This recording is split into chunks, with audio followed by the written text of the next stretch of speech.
Hello student, welcome to Mystery Design Tech tutorial again. For this episode, I'm going to teach you how can you create interesting product rendering, like what you see on the screen right now. Right, so this is a blue speaker model, okay, with surface material application as well as environmental reflection. Right, I will also show you how you can create interesting snapshot animation. For example, you can have a hero shot of your product, and you can also have an exploded view for all the components. And of course, here I didn't include the main board, the motherboard. Right, the reason behind is the too much detail in the motherboard there, so I didn't really have much time to, to draft the motherboard. So just ignore for this, okay? And with snapshot, you can also create like very interesting assemble animation, okay, to show how your product is going to be assembled, right, part by part, piece by pieces.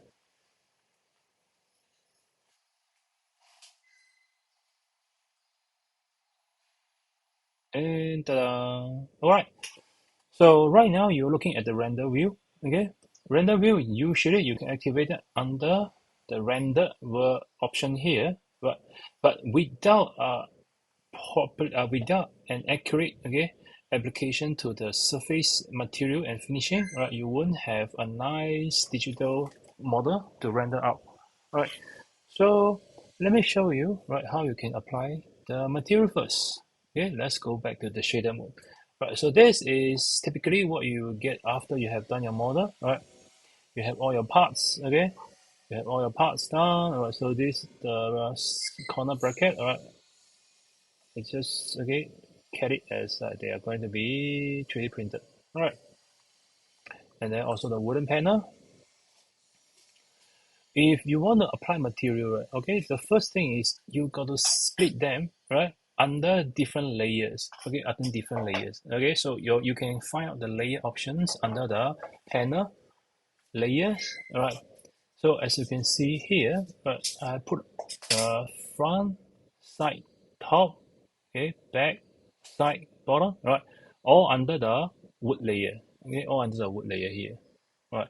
So the side, okay, which is left and right, top and bottom, front and back, all right, I also all put under the wood layer. So for each of the layer, right, you can actually change and apply the material, right, by clicking this little white dot here. Okay, so let me show you what it is. If I'm going to click on the front, right, then there's a separated windows will pops out, right? And as you can see, I have choose the Scots pine, okay, with polished surface finishing, right? And you can see here all the material I have been using so far, right, in this one single model, right? So if you cannot find this list, what you can do is you can click on the plus button here, choose import from material library, and you can access to a full library of all the material, right, for the render content. Okay, they're under the render content file. Just click on wood, and you have hundreds over different type of wood and finishing. Right. For this particular product, I'm using Pine. So Pine has their own individual folder. Okay, just double click and you access to the Pine material. Okay. If you would like to see, okay, the list, right, you can also check the full name of it, right? But usually I would prefer to have icon, right? Because that I can tells me approximately what will be the finishing, right? So once you have selected the material, you will then directed to this little interface where you will further fine tune the surface finishing. So as you can see here, I dropped the gloss finish to 80% as well as the reflectivity to 80%. All right. By default, this is all with 100% setup. Okay. Why I will drop to 80%? The reason is, in reality, there is no way you can achieve to a 100% gloss finishing and 100% reflectivity. So the most optimal outcome is around 80%. Some may actually achieve to about 50 to 60. That is pretty awesome. But here, just to enhance the visual effect, that's why I have set it into 80%. Once you have set up the surface material, right, just click apply, right? And when we go back to render mode, right, you can see the material is already applied. And if you would like to change the detail of the material, for example, I don't like the wood grain to be in vertical direction, right? What you can do is go back to the material edit option here, right? Look for the texture, okay? You can find the Scott Pine 100 dp JPEG, click inside, and this will open another window. In this window, what you can do is you can choose, okay? Let me just drag the windows a little bit out, right? You can choose to rotate, okay, the texture. What you can see here, right, the mapping shows the XY position. Currently, there's 0 offset, okay? 0 offset means they will use the default position, right? But if you would like, you can offset. Okay, let's try 1 here. What's going to happen? Nothing, okay?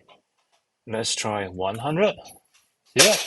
When I offset 100, realize there's an immediate change of the wood grain texture. Let's drop to 50.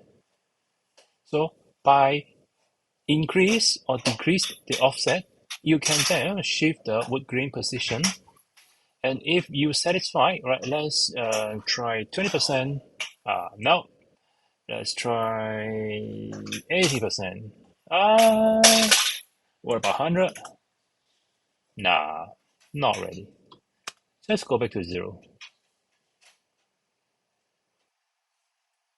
Let's go back to 0. Hang on. Let me change this to 0. No, it doesn't like 0. Let's go 1. No, well, not 1. 10. What about 10? All right, I think we just leave it with 10. All right.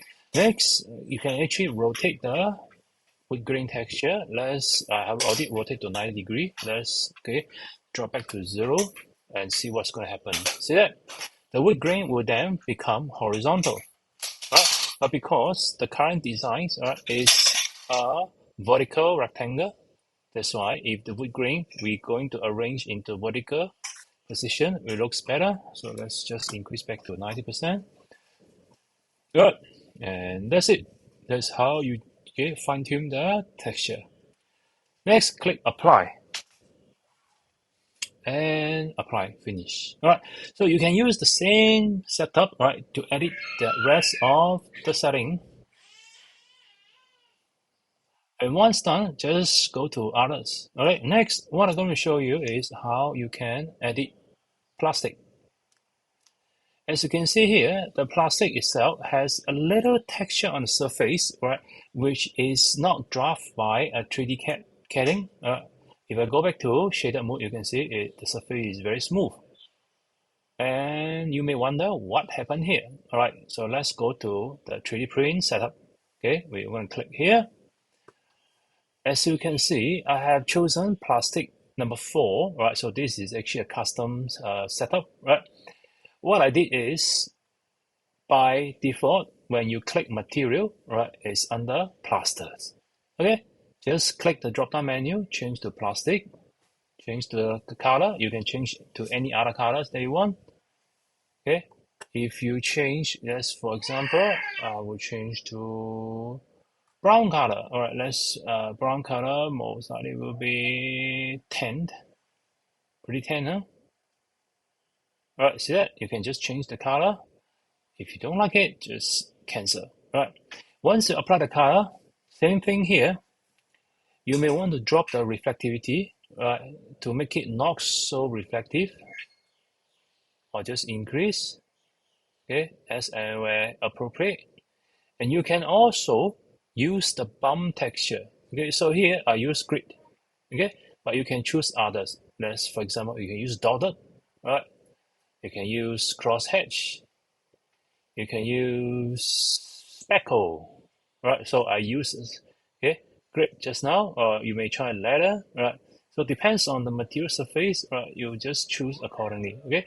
Usually a 3D printed part, and if you spray paint it, okay, it will have a little rough texture on the surface. Okay, so this is how it looks like. Once done, just click apply. Okay, and that's all for the material. But once you have done all the material, surface, and etc., the product still may look pretty boring. Okay, one of the reason is you need to activate the rendering options here. All right, so the rendering option you can by clicking the little gear icon and go all the way to rendering. Just turn it on. Once you turn it on, you may go to the background and the reflection. Okay, so here I'm using the gradient instead of solid color. Right, you can choose solid color if you want. Let's choose solid color, or you can choose gradient. Okay, this is for the background. You can also use the virtual environment, but I prefer no, right? Because I find the gradient looks better. And you can choose different type of reflection, right? But if you never do the environment setup, right, you won't find anything here, okay? Because I already imported the warehouse environment, okay? By default, there will be either no environment or just a standard studio, okay? If I choose studio, you realize the product looks pretty dead, okay? The reason is behind there is no environmental reflection, okay? And therefore, your product will look pretty dead. So that does make a huge difference. Okay, let's look at the environment panel. Under panel environment, you can see there's a standard studio environment, and actually I imported the warehouse environment. Okay, so in order for you to import a different type environment, right, you can click the plus button here, choose import from environment library. So here you can see that, okay, you have dozens of different type environment, and you can just choose accordingly which one you prefer. You may want to do a little bit, okay, try and error. Let's try something different today. We're going to try, for example, Office. Open. Right, once I open Office, right, I can see here it's already open, and go to render. And now I can actually access to Office. So you can see that, okay, by applying different type of environment, the product will look pretty different. And if you would like to, okay, adjust the angle of the environment, right, what you can do is, okay, go to the environment here. You may go for a rotation, right? So under the environment setup, right, you can go with the rotation, right? You can observe the preview here. Just rotate to certain angle that, okay, you think that okay, shows the most optimal visual outcome, and you may just stop there. All right, let's just rotate and find the best, okay, rendering effect. And by far, right, we can see that somewhere around, okay, somewhere around 70 degree, right, we'll have a pretty impressive reflection. Okay, so I will just leave it here. Once you have done the environment, right, go back to the setup here, right, and you can choose either to show, right, the background, or you can choose to show solid color or gradient. Okay, so if I choose show the background, doesn't look nice, or maybe I choose use solid color. Okay, solid color looks better. All right, or you can choose gradient. Gradient here, you can also choose different type of color, right? By just clicking it, okay, you can choose different color gradient. When it's done, all right, you can do a quick snapshot to capture the product image, okay? But now let me just change back to warehouse, okay? To me, warehouse still looks better. And go back to environment, right? Warehouse, we won't use 17.3, we use 0 degree. All right, and all right. So here, this is how you do your product setup. Okay, next, let's look at how to generate technical sketch or orthogonal projection drawing with all the dimension in the appropriate way. Okay, let's go back to the mode. So when you want to generate the orthogonal projection drawing, or aka the technical drawing, first thing you need to select your entire product and then go to set view, isometric. Okay, let's look at some of the position. Let's try southeast. No, should be the opposite, southwest. No, sorry, northeast maybe. Um, Northwest then. All right, perfect. So in Northwest, right, we have the product, okay? The speaker side facing to the bottom left, right? That will be the best angle. Next, you must choose the entire model and then go to dimension, make 2D drawing. So here, you're gonna let the wheel panel choose parallel, choose the angle projection drawing, and then you may want to disable the hidden line and activate the tangent edge. Once done, remember to click the group output and apply. Depends on the spec of your laptop, right? The generation of 2D drawing may take a while, right? You can see the progress on the top left corner there, right? And now it seems to be done. Let's change back to the perspective view. Oh, no. Change to the perspective view. And there you go.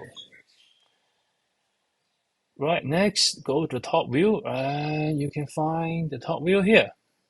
Ah, something wrong, alright? If you look at the current, okay, orthogonal projection drawing, something wrong is it only shows the back of the product, okay? That means I should actually turn the product, okay, to be 180 degree. Alright, so that will be the correct facing. Let's wait for a while to let the app update, and then we need to redo the orthogonal projection drawing.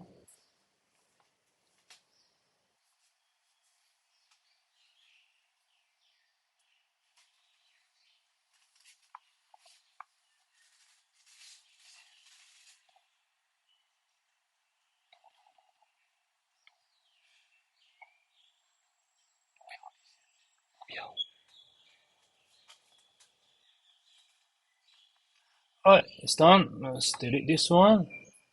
Go back to perspective.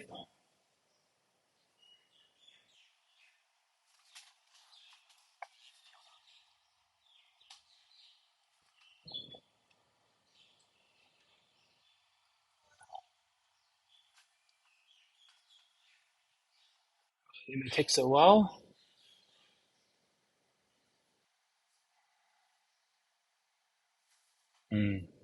The reason is the speaker parts has lots of detail, so whenever I move or change angle, it's gonna take a while. Alright, there you go.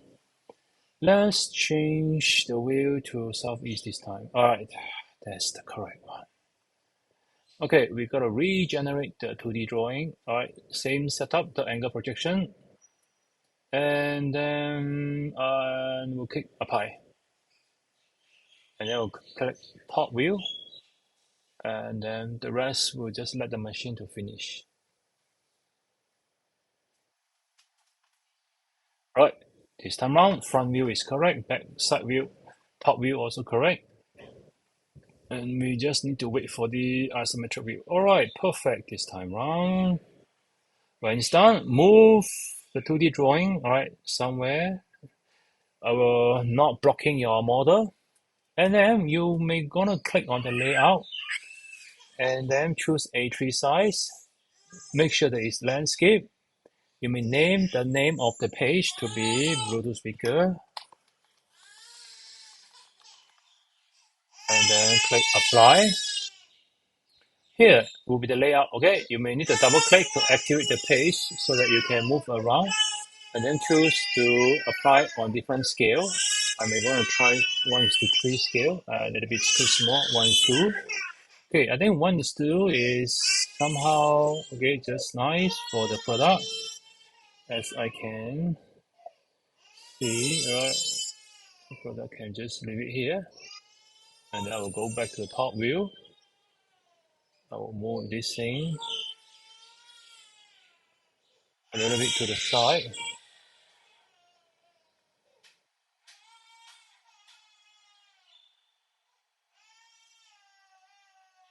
Go to layout. Okay, move down a little bit. So by right, you will need to draft a little label here to indicate that, okay, this is a third angle projection drawing, as well as your name, right, the date, and the title of the drawing, all right? But now I will just leave it blank, all right? Next, let's, okay, put the dimension inside. Okay, so if you can just recall, right, normally you will have, you will use linear dimension or radial dimension, okay? So here you can see, right, linear dimension, right, we can measure the entire speaker's height, right, and the thickness of the speaker. And you can also use radial dimension to measure anything in circle. So this is 46.5, okay? And you can also use a line because anything that is not horizontal and vertical perfectly, right, you won't be able to measure. So I'm using a line dimension, align to this one and measure. Right, so this is 16.97. And here, 32.63. All right. So just use these three type of dimension measurement tools. You'll be able to measure everything. And when it's done, right, just click print. Right, by clicking print, you can choose to save as a PDF. But remember, right, you need to choose, okay, scale 1:1, and then you can click save as PDF. And then name it correctly, and you can submit for assessment. That's all. Thank you for watching. Bye bye.